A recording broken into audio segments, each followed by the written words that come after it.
yeah, I think literally 5-6 minutes in, I rode into the sand section and went over the bars. I got offline in the sand, which can happen. Just yeah, bad line choice basically.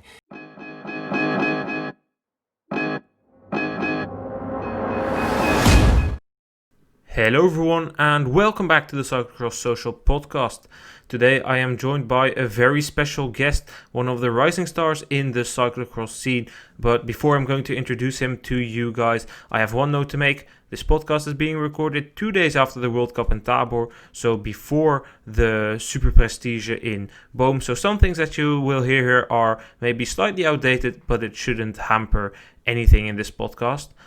So, as I said, I'm joined by a very special guest, a rider for Trintiny Racing, winner of the bronze medal at the most recent European Championships under 23, Cameron Mason. Hey Cameron, how are you doing today?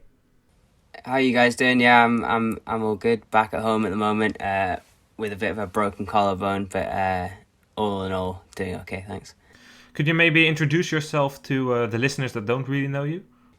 Yes, my name's Cameron. I'm riding for Trintiny Racing. I'm Scottish, born here, and race cyclocross, mountain bike and road. But over the last few years in cyclocross, I've started to kind of move up the rankings a bit. So I've raced in Belgium the last few years, and I'm a third year U23. So I've still got one more year after this. And to get a bit more of a picture of you, we're going to ask you a few snap questions. So we're going to get off. Mud or grass? Mud. Slow or fast? Fast.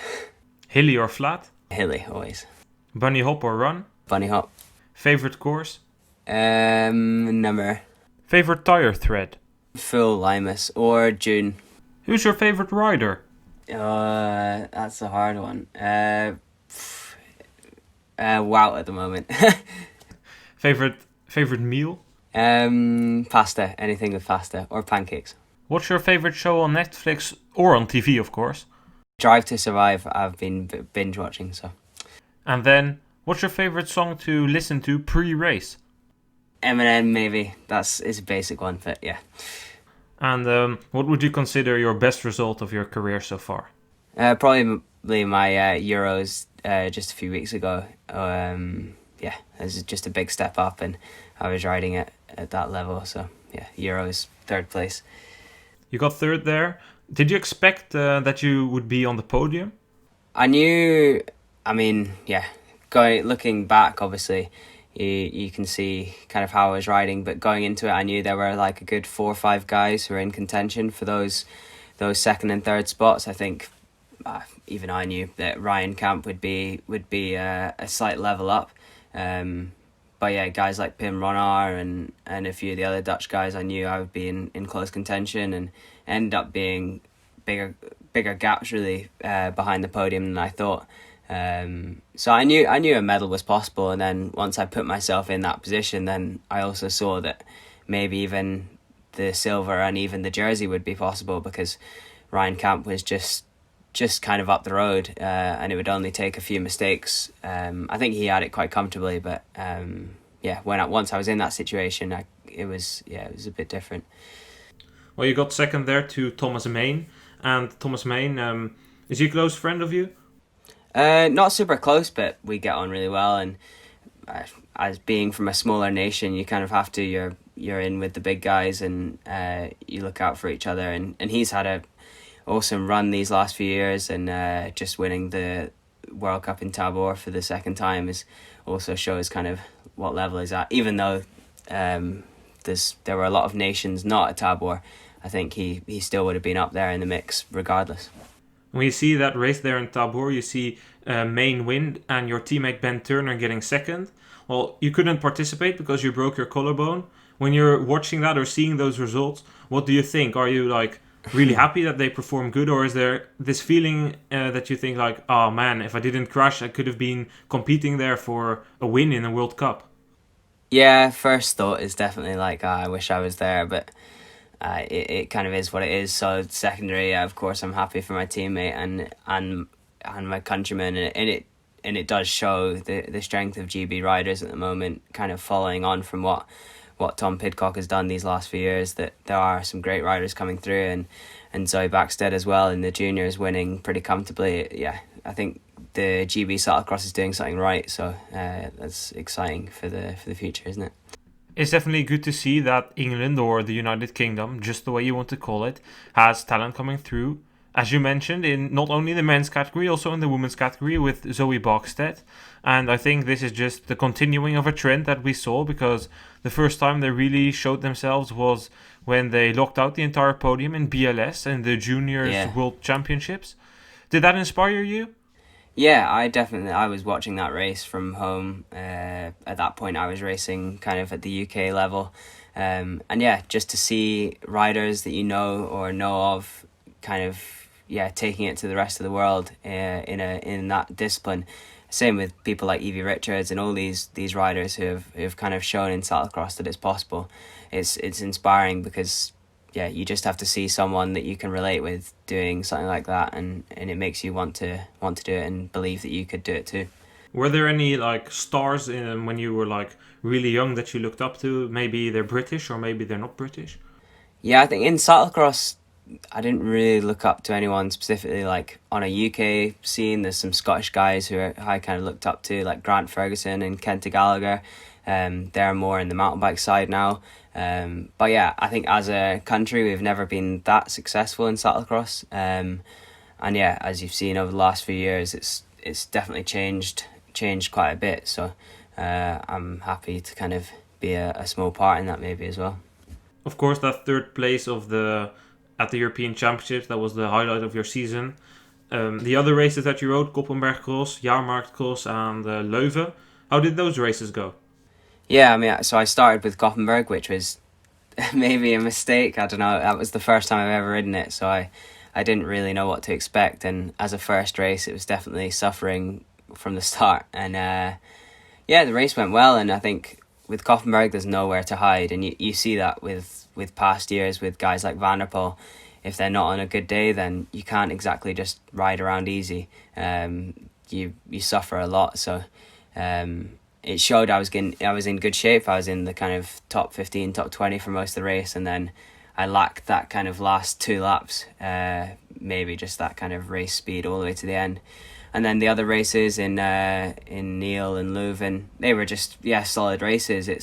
It's always, I think the last time I raced cross was Middelkerke back in February, so it's quite a long time without that kind of suffering and on the limit and having to look after your bike and looking after your tires and everything. And it takes a little bit of getting used to. So I still felt like I was on that way back, and then I crashed. So now I have a little bit of an off season, of a mid-season break, and then I'll resume in a few weeks hopefully. So you crashed there in Merksplas. How was the race going until your crash, and what happened at your crash, because it wasn't broadcasted?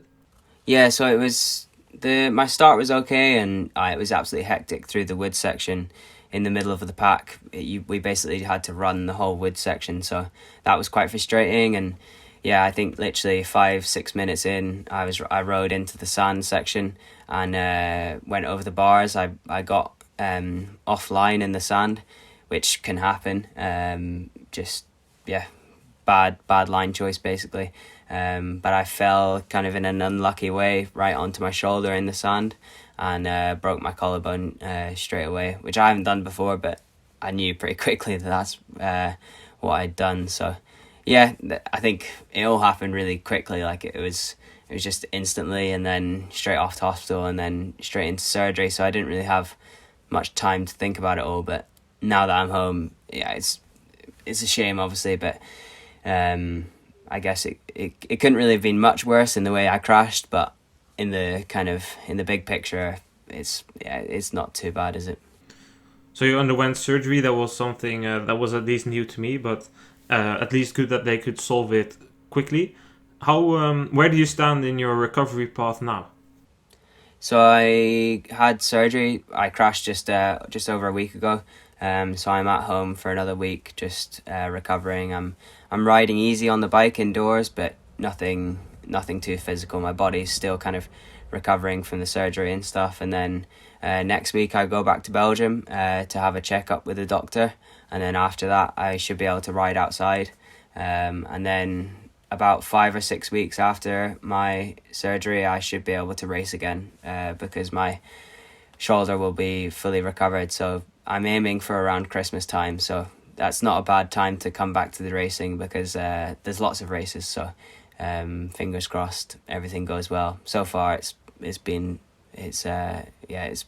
fine. Not much pain, and everything's gone smooth so far. So is it hard to like repack yourself to like get out of this? Oh, I crashed, and then set a new goal for the remainder of the season. And if you set a new goal, what would that goal be? Yeah, I think obviously as soon as I crashed, you're kind of just thinking about like all of the racing you're gonna miss, all of the training you're gonna miss, and that's still something I think about now, which is that is how it is. But now that I'm home, I'm really far away from the racing, which I think is a good thing. Like, I didn't really watch the racing at Tabor, mainly just to kind of switch off from it all. But now I'm kind of backpedaling on the bike. I can start to look at the next goals, and for me, the World Champs is always the big goal of the season, and maybe even more now that I'm missing these races now. I can fully focus on the World Champs and use the racing in between to prepare for that. So World Champs is my focus, and it's obviously there's quite a bit of sand in it, so there's work to be done there. So that's that's now on the list to do, is to work on the sand riding and get the confidence up, because in cyclocross, confidence is such an important thing. You can have all the skills, but if you're not confident in your own ability, then it's not much use. So a bit of work to be done there. But would you say that the parkers there suit you, or is that the main reason that you need to train sand, because you're not quite as confident about your ability?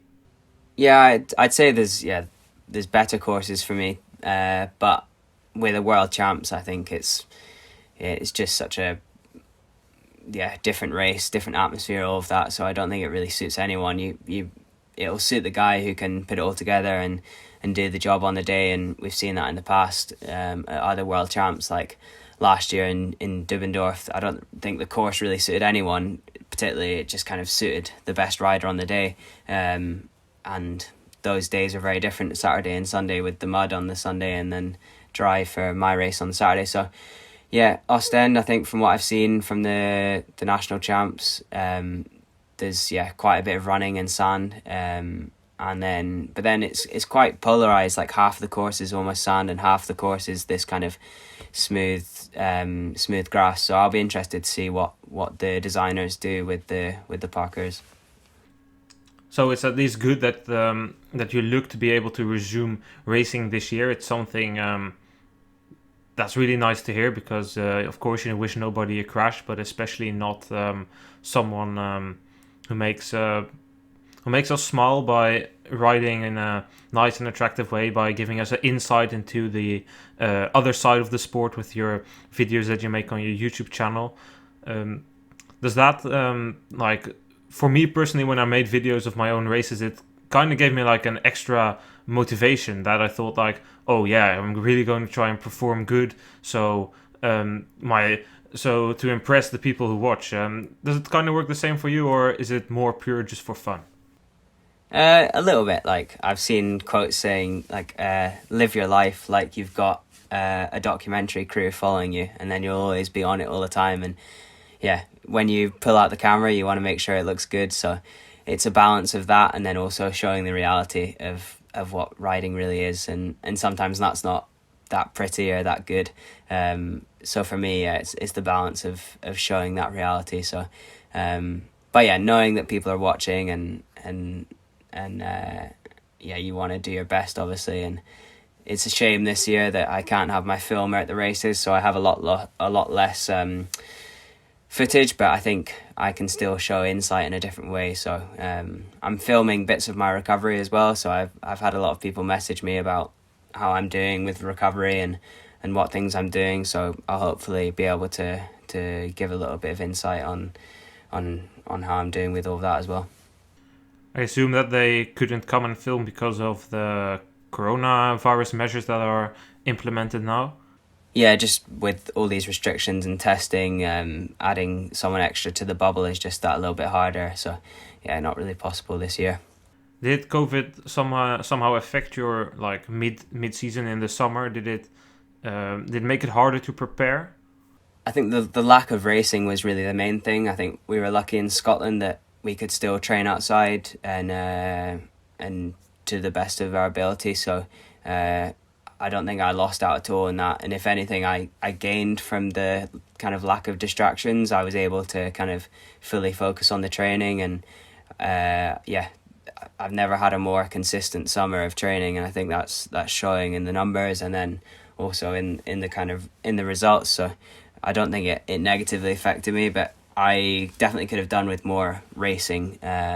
Just that feeling of going fast and getting nervous and adrenaline is kind of what we all crave. So I definitely missed out on that. But overall, yeah, I can't really complain because I was still able to train pretty normally.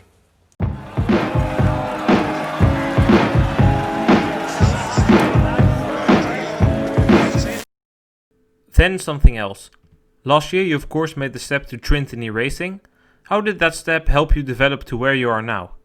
Yeah, it was massive, really. And in cyclocross, like the team and the equipment aspect is really important.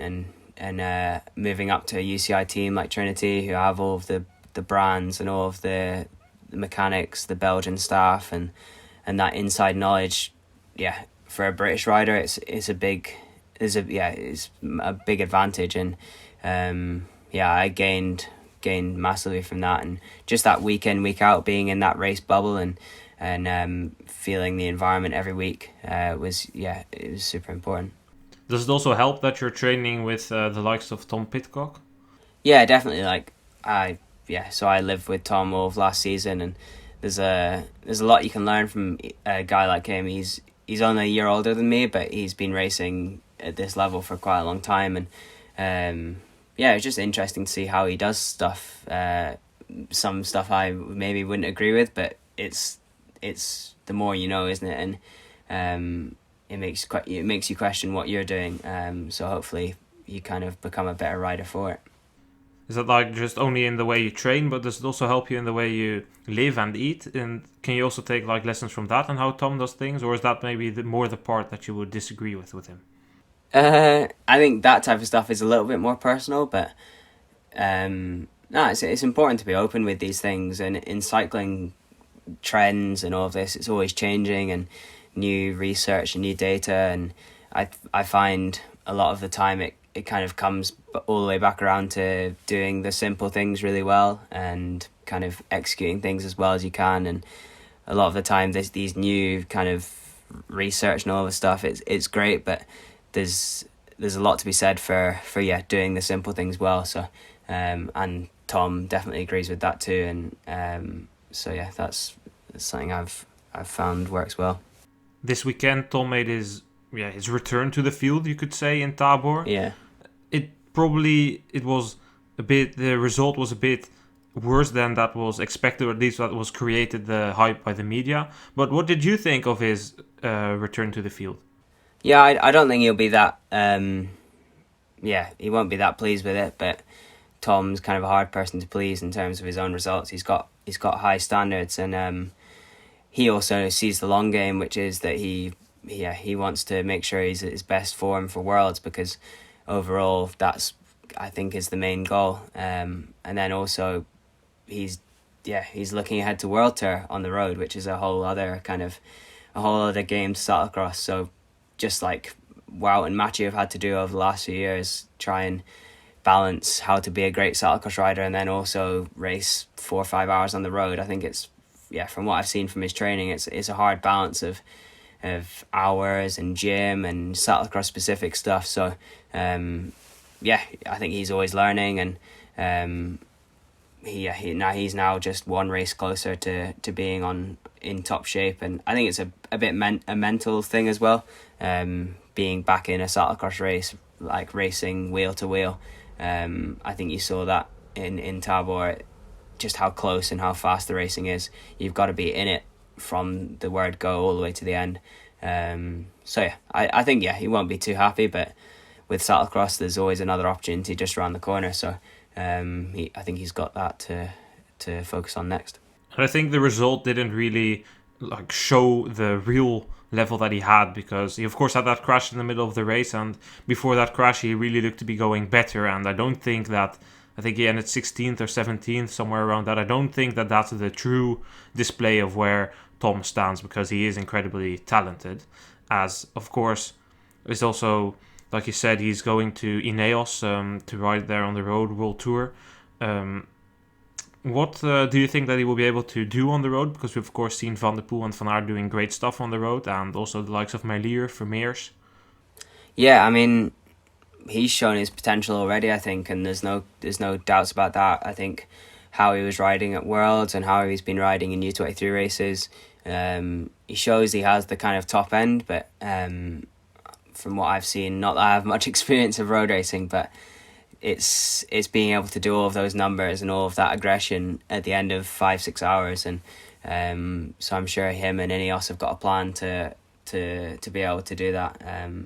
I think he starts in the Ardennes, which I think will be a good way to get started and into that kind of new way of racing. But he's been kind of looking towards this for the last 3-4 years. He's known he's been going to be going World Tour. So he's going to be pretty ready, I imagine. And what about yourself? Do you have any ambitions of racing on the road? Yeah, so the plan in 2021 is to balance that mountain bike and road calendar. So yeah, racing at a high level in both of those, because I've still got a lot to learn in those things, and it's exciting taking on those new challenges. So yeah, I've got that to look forward to. Well, that definitely sounds nice for your road ambitions. But if you take it more general, road, cyclocross, mountain bike, everything together, what would your long-term goal be then? I think there's a lot more to do in cyclocross for me. I've still got 2 more years in U23, so definitely the Worlds and a medal at Worlds is the goal in the next few years, and then to make that step up to elite in World Cups and World Champs. But overall, I think I've got ambitions in mountain bike, and I think it's the discipline that I can see myself long term in, just that balance of just headroom and then also how much I enjoy it. It's probably the bike I enjoy the most, but at the moment cyclocross is giving me a really good platform to show my skills and to show my potential to an audience. So I'm in a really good place right now. So the plan is to push out in all of those other disciplines soon. And then long term, would you see yourself living in Belgium as well? Yeah, at the moment I live there 4 or 5 months a year, which makes sense for the cyclocross season. And then maybe I could see myself in Girona. I think for mountain biking and road, I think there's not many better places for it. So maybe there. Well, fingers crossed we'll see you around in the sport for the coming decade or something, because it would be really nice to see a few Brits challenging the domination of the Dutch and Belgians, because internationalization of the sport is a good thing, in my opinion. Yeah, I know. I think it would be good to see some more flags up in that top 10, and it's a long game, isn't it? I think I still have quite a few more years in cyclocross in me. I can't see myself jumping off to the road anytime soon like these other guys. So you can look forward to that maybe. We'll definitely keep an eye out on you and your performances. We also wish you, of course, a speedy recovery with your broken collarbone, and we'll be staying in touch for when you get back into the field around Christmas time. I think we've had it all then, actually, for this podcast. Cameron, thank you for joining us today. Thanks for having me. And then what remains me is to tell our listeners what we have coming up for them. This weekend, it's a double race week with the XTO Badkamer Trofee in Antwerp and the Super Prestige in Gavere. We'll be making preview episodes for both of these podcasts, so stay tuned for that one. If you like this podcast, make sure to give Cameron a follow on his Instagram or his YouTube, and then leave a rating for this podcast. And then there's nothing that rests me to say, so goodbye.